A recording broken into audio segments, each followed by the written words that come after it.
It's recording. It's a bigger issue for you than it is for me. It is. Hey, Jamie, guess what? It's Tuesday. Or Friday. I'm not sure which.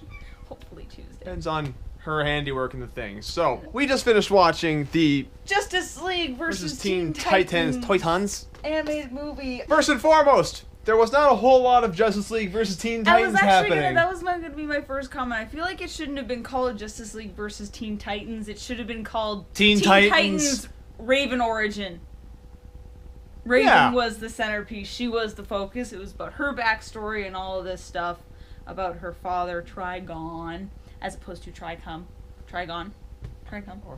Let's start with the basics of this. After having watched the video, for myself anyway, I'm going to say animation-wise, characters looked great. The animation was mostly smooth. There were some choppy moments. I think that was more of our internet, though. I don't think it was the movie. I doubt it. I found some of the action sequences to be a little bit ho-hum. You know, just some of the fist fights and stuff that went on in there was kind of like, but that was just me and my take. You need to stop moving so much because I have to keep recentering. You are the centerpiece of this goddamn thing. I'm trying to get my sorry face into this camera because I'm the important one. You're a camera whore, apparently. Animation, I'd say, yeah. It was good. It was the typical animation style that I've gotten used to from watching Warner Brothers DC. Yeah, the Warner because Brothers that was a Warner DC, Brothers movie, right? Warner Brothers DC animated movies. I've been marathoning Batman cartoons, but I did watch before we watched this. I made a point of watching Son of Batman and Batman vs. Robin, which is where this Robin started from, is in those two movies. Yeah. And I will say that after watching those two, this movie makes a lot more sense with Robin and Batman. For some of the things. There were some things in there that we sat there going, Mama Starfire! Mama Starfire. Well, okay, well, let's talk Starfire. The Teen Titans that we were used to in the Teen Titans scene here, very similar, obviously. You could see where the bases were very similar. Like, Beast Boy was similar sounding, similar personality. Very similar sounding, kind of uncanny. It was very, very close. Little off, but very, very close. Personality-wise, also pretty bang on. I think I liked this Beast Boy a bit better than the other one. He's not as 12-year-old humor. Yeah. He's a little bit more, as you put it, punk humor or something. Yeah. He's a punk. So he's a punk. He's a rock on. Anyway, and then Starfire, now obviously, as we pointed out when we first saw the trailer for this, Starfire is not Teen Titans Starfire, where she's bubbly and ditzy and, you know, happy and joy. What I was led to believe is that it's a strange sort of canonicalness from the last Teen Titans, where it looks like Darkwing. Yeah. Darkwing and Starfire had a history together, and it sounds like they were like original Teen Titans before this happened. That's what it led me to believe. That's why Starfire is in charge now, and why she's considerably older, because when she talked, and I was like, she's like 28, whoa. Well, that and even just standing amongst Robin and Beast Boy, all this, she's here, everybody else is down here. She's like an Amazon. But it leads me to believe that while the Teen Titans we're familiar with was not necessarily non-canonical, at the same time, you can see where the basis of something similar to that probably happened in the background. Would have been a next generation Teen Titans. Yeah, sort of thing. So. And I wasn't really clear where Cyborg fit into that equation, but yeah, because he did mention how this Cyborg mentioned how he was glad to not be the kid for once. Yeah, not be the kid anymore. Now I don't know if he's. We just lost a blanket. There's a ghost in here. We're gonna die. Don't know if it's that, you know.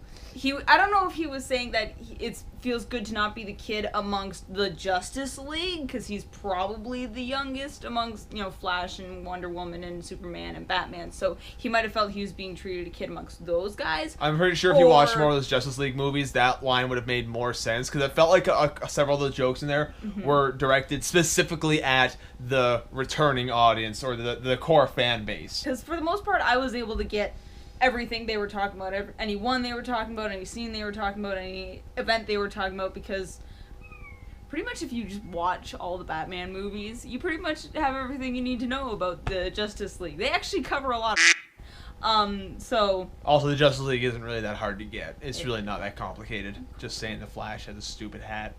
Also, Apparently, if you move fast enough, you can phase through I think, people. after having given it some thought, I think I understand what they were going for. It was he vibrates so quickly he can phase his molecular structure through other molecules, to which I call bullshit. That's not how science works. That's such hacks. That's cheating. Just the fact that he was all of a sudden just like if I stop vibrating, his heart will explode, dies, or your hand gets crushed in his rib cage. Like, have you seen? What's Damien? Have you seen how like this kid is tight? Like, holy crap! Like, you would poke him and you would bounce off his pecs. He's what, 8, 9? 12, probably. I don't know. They're teens. Kids. Also, speaking of Cyborg, I didn't get my booyah. All I wanted was him to say booyah once. I didn't get that. DC, ball. I want to say that I actually really liked the voice actors they chose for these characters. I still thought Robin was a bit squeaky, but as you've said, after you've watched the other Justice League videos, you kind of get used to it. You kind of see where they're going with it. I'm not used to hearing it, so it kind of strikes me as odd. The Robin I'm used to hearing is like an octave lower. But the other voice actors and actresses, like Blue Beetle, whatever his IRL name was, Blue Beetle, I don't remember off the top of my head. He had a name that I am not... Something like that. Jaime? I don't know. I don't want to try to pronounce it because I'm going to offend at least 4 people, maybe 5. Not just. I'm pretty sure every thumbs down you see in this video is going to be someone saying, "Hey, you can't pronounce shit." The character I was really impressed with was the Raven character. As we said when we watched the trailer, like, it was pretty clear she was a more central character to the story. Yeah. And I thought that the character she had and the degree of depth that the voice actors brought to the character and just the way the character behaved was really quite good. I thought. It's not Tara Strong. Tara? Isn't her name pronounced Tara Strong? No, Tara. I thought Tara was the name of the girl at the end of the show. No, that's the other. Or was that a spoiler? No! The original voice actress for Raven from Teen Titans. You guys know what I'm talking about. Friggin' Timmy Turner from Fairly Odd Parents. That one. She's amazing. Also Pinkie Pie. Yeah. Yeah, Pinkie Pie. I did actually have a little bit of a very, very tiny beef about her voice actress. Very tiny beef. She spoke too fast, you said. She spoke too fast. Like, there were moments where it was just like, it's too late, they're coming.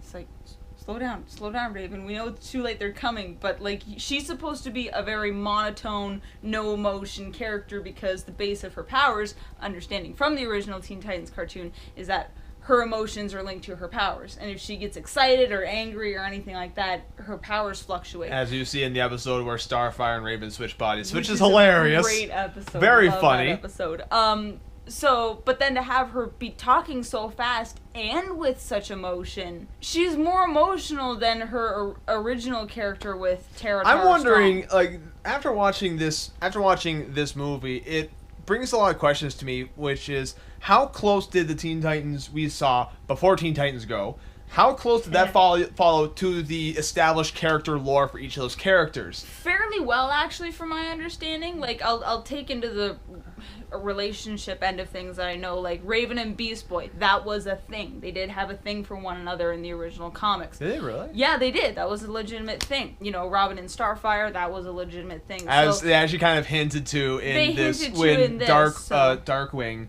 was Nightwing was Skyping. We're gonna call it Skyping. It was video chatting with Starfire, who apparently has a human name, Corey or something like that. Corey, yeah. Which I was kind of like, I can dig it, but yeah, okay. Like that might have been maybe it's a nickname he calls her. I don't know. We'll wiki that later. Starfire is actually Sailor Moon. Yes, we were trying to get the video going, and we scrolled down the page, and I scrolled too far, and one of the comments we saw was, so basically Starfire is Sailor Moon, and then we were like, no, that doesn't, no, like based on the not even close, but then she has a magic girl transformation scene. Magic girl transformation, she's covered in Sailor Moon. Favorite scene, just favorite 2 lines out of the entire movie is the one that was in the trailer of Beast Boy looking at Robin like, what, you actually have a way to stop, like, you actually have a way to stop Superman. Walks away and oh my god, I think he does. I don't know why, that was just the way that was delivered, that was so great. It was just like, oh my god, this kid is scary. This kid is nuts. He's scary kid. Insane. So, long story short, we enjoyed the movie. I would give I don't like ratings out of 10 because I feel like they are silly, arbitrary things. But if I were to give it a rating out of 10, I would say like a 7.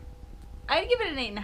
I enjoyed it, but I probably wouldn't go out of my way. Again? I probably I enjoyed it once, but I wouldn't watch it again for like another half a year to a year. Yeah, at like least. I was gonna say that. Like, I'd watch it again, but it would be a long time. I'd probably rewatch the Teen Titans series twice before I rewatch this once. Hence 8.5 out of 10. Hence 8.5 out of 10. Because I had some things about it, but like in general, animation style, script style, the plot, everything was fine.